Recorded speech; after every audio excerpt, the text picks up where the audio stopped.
Olá, graça e paz, tudo bem? Eu sou o Ângelo Raimundo e estamos de volta com os estudos do canal Olaria.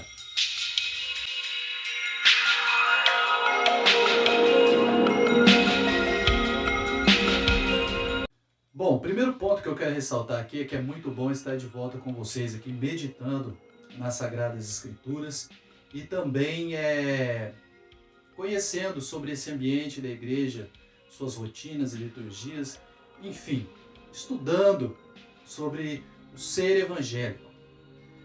Estivemos passando por um momento muito difícil mesmo, os últimos meses foram muito difíceis para mim, mas aprove o Senhor me dar a oportunidade de estar de volta, falando do seu amor e passando todo o conhecimento que Ele nos concedeu. Então, sem mais delongas, bora para o conteúdo desse compilado.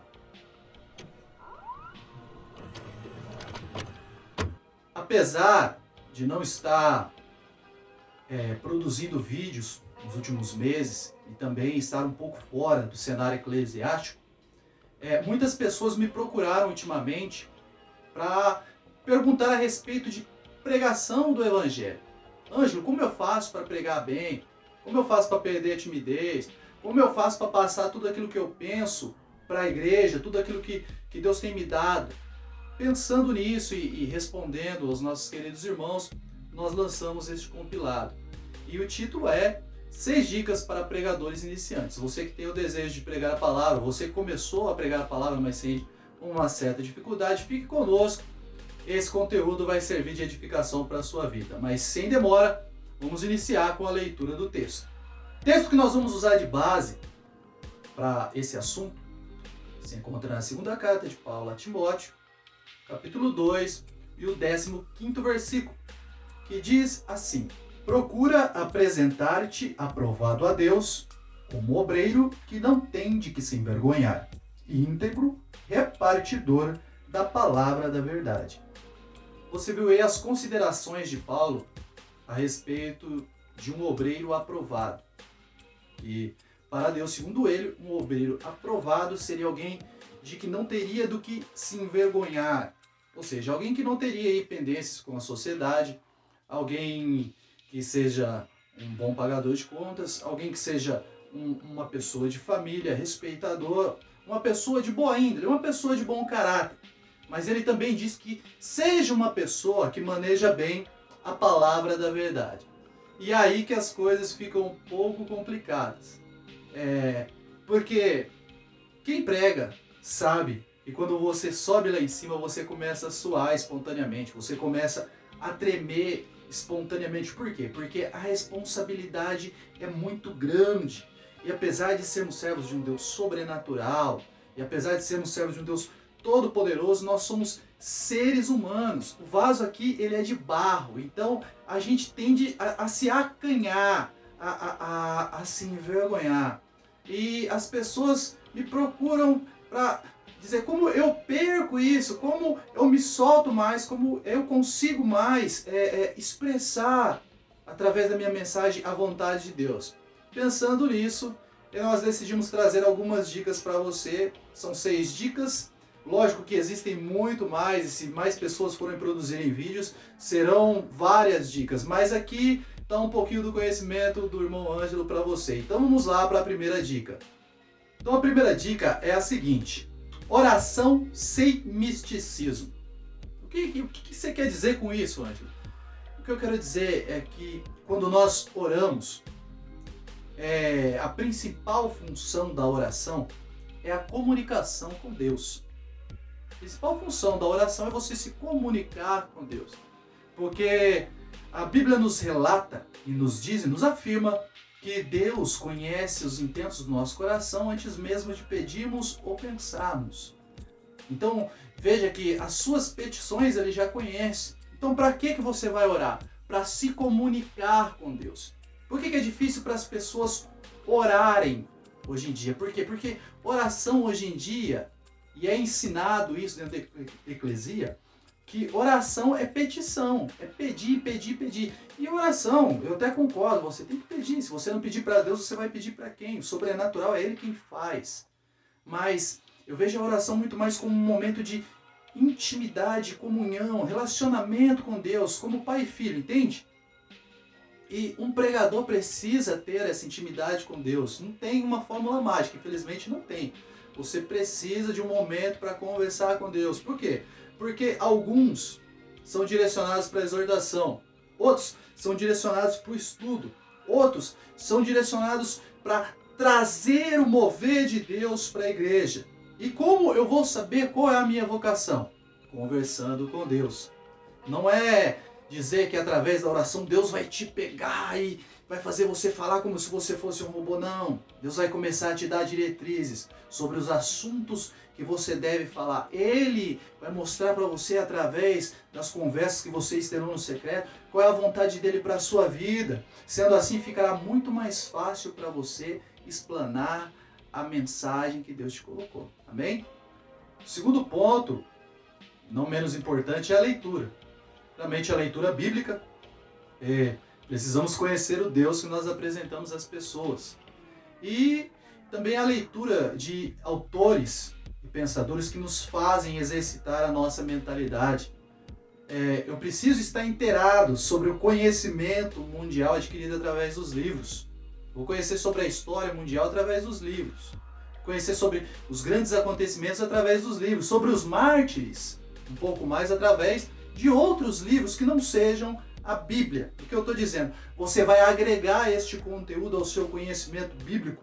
Você terá um leque dialético e verbal muito mais rebuscado, muito mais refinado. Você terá intimidade com as palavras e também com os pensamentos, doutrinas e conhecimento humano. E assim você poderá rebater aquilo que é fútil, aquilo que é prejudicial à igreja através da Bíblia Sagrada. Por isso a leitura bíblica e secular é muito importante.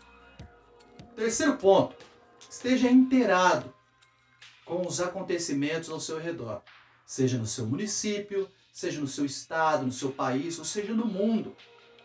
Procure estar informado, procure ler jornais eletrônicos, procure assistir a jornais se você tem tempo, procure estar a par das notícias, sabe para quê? Para você não falar e não se contradizer quando estiver em cima do púlpito. Porque às vezes você vai falar de um assunto que é atual, que é novo, mas você mesmo não tem conhecimento e acaba passando por ignorante. Lembre-se que hoje em dia todo mundo tem um celular na mão filmando. E às vezes sem conhecimento você pode dizer algo lá que é contraditório ou até mesmo que é revoltante para a sociedade. Por isso é importante você estar inteirado sobre os assuntos ao seu redor, para que assim a sua mensagem seja consistente e ela alcance um número muito maior de pessoas. Quarto ponto, escreva tudo o que você viu, que você leu, que você pensou, que você imaginou, cada frase criada na sua cabeça, escreva tudo isso no papel. Depois resuma tudo isso e faça um esboço, de preferência dividido em pontos principais. Isso vai servir de guia, de mapa para você. Caso você se perca durante a mensagem, você pode olhar ali, você tem uma guia. Mas o que seria interessante? Você estudar esse esboço em casa, de preferência praticar esse esboço, vai para o seu quarto, pratica esse esboço. Pode parecer uma coisa engraçada, mas não. Isso vai te ajudar a elaborar a vocalização daquele sermão, vai te trazer muito mais ideias. E, se você precisar, você tem ali uma lista de todos os assuntos que você pensou ao seu dispor, caso você precise de uma orientação. Chegamos ao quinto ponto, e alguns aí já vão ficar de cabelo em pé, mas por favor, não perca a paciência comigo, espere eu acabar esse ponto. O quinto ponto é o seguinte, meus amigos, teologia é importante, é muito importante, mas para o conhecimento bíblico e histórico pessoal do indivíduo. As pessoas na igreja, meu amigo, não estão interessadas em medidas, em pesos. Eu tenho que dizer aqui que a igreja é formada muitas das vezes, na sua maioria, por pessoas simples. Muitas pessoas que estão lá como eu, não tem todo o conhecimento do mundo, meu amigo. muitas pessoas lá. Eu, graças a Deus, consegui terminar os meus estudos teológicos. Graças a Deus, Deus me concedeu a graça de estudar em casa. Mas tem pessoas que não têm estudo. E se você for falar, eles não vão entender. E mais do que tudo isso, mais do que a simplicidade de muitos como eu, as pessoas estão lá porque elas querem ouvir a voz de Deus. Elas querem ouvir Deus falando. Elas não querem saber o quanto de conhecimento você possui. Elas não querem saber aonde você fez a sua faculdade teológica. Elas não querem saber todas aquelas jogadas que você aprendeu no seminário teológico. Não. Elas querem saber o quanto de Deus você pode trazer para elas. Por isso a minha dica é: estude, se prepare, conheça mesmo. Mas quando chegar na igreja, meu amigo, pregue a Bíblia. Eu tenho certeza que você voltará sem arrependimentos da sua missão. E o último ponto, não menos importante, talvez o mais importante de todos: seja sensível à voz do Espírito Santo. Lembre-se, você é apenas uma voz, mas todo esse sermão, ele foi gerado no coração do Espírito Santo primeiro, para ser transmitido à igreja, e ele concedeu a honra a você de poder trazer todo o pensamento e a vontade dele para a igreja. Então lembre-se, meu amigo, você é um pregador? Parabéns. Mas há um Deus por trás de você, e é Ele que fala com a igreja.